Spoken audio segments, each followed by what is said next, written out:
Presidential advisor and daughter Ivanka Trump speaks out today, again pushing for a national paid family leave plan. There is a ton of research to support why paid leave is just good policy. It supports family cohesion, family bonding. It's important for maternal health. It's important for... Trump says she's optimistic Congress will pass legislation to allow families to take paid leave for the birth or adoption of a child. She led this discussion at the Bipartisan Policy Center with former Senators Chris Dodd and Rick Santorum. In terms of Catholic teaching, there's room for disagreement on this issue, and the church leaves the faithful free to make their own judgment. U.S. bishops say on their website, public policy should protect people who have to take time away from their jobs to handle serious family responsibilities. In his encyclical about work, published in 1981, Pope John Paul II wrote, quote, "The true advancement of women requires that labor should be structured in such a way that women do not have to pay for their advancement by abandoning what is specific to them and at the expense of their family." Joining us now is Aparna Mathur, resident scholar with the American Enterprise Institute. She's co-director of the AEI Brookings Project on paid family leave. Now, welcome to the program. Thank you so much for having me.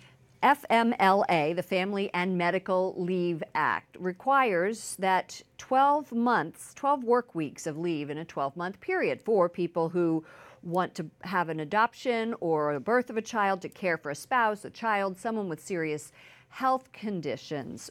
Why is paid leave more important than unpaid, especially when small businesses can't afford it?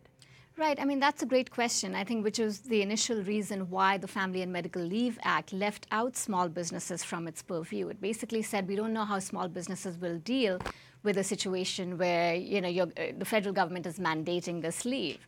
But what we're seeing increasingly in the paid leave laws that are coming across states and in talks with small businesses is that they're increasingly willing to try to offer paid leave to their workers, because these are situations that, their employees are facing, having a baby, having to take care of someone in their house, having to take leave for own illness. And so it's not something that they can be left out of. And they're increasingly looking to the federal government for solutions on how to offer paid leave to their workers. Well, today here in town, Ivanka Trump says that she is optimistic that legislation is going to pass. And I know that Senators Rubio and Ernst looking to fund paid leave through Social Security. That's right. Is that a good idea?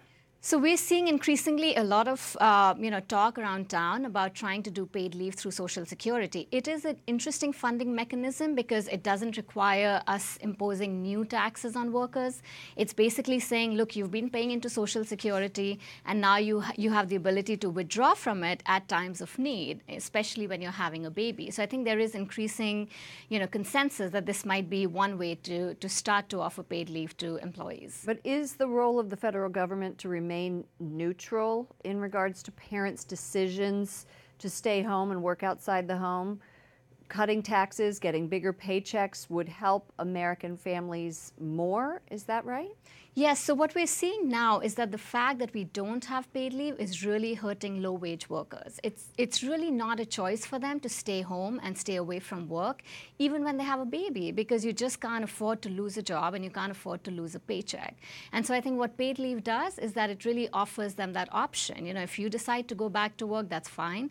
If you're staying home, we're still giving you a certain number of paid weeks so that you have that time to spend with your family. So I think it offers and expands the choice that people have. And the Archdiocese of Chicago began offering paid family leave in 2016 to show support for pro-life and pro-family policies. But again, either through Social Security or through taxes, who is going to bear the cost for this? And that's a great question. In fact, as part of the AEI Brookings working group, that was a question that we spent a lot of time discussing. Because if you start imposing these costs on businesses, you might start seeing more discrimination, again, especially against hiring women.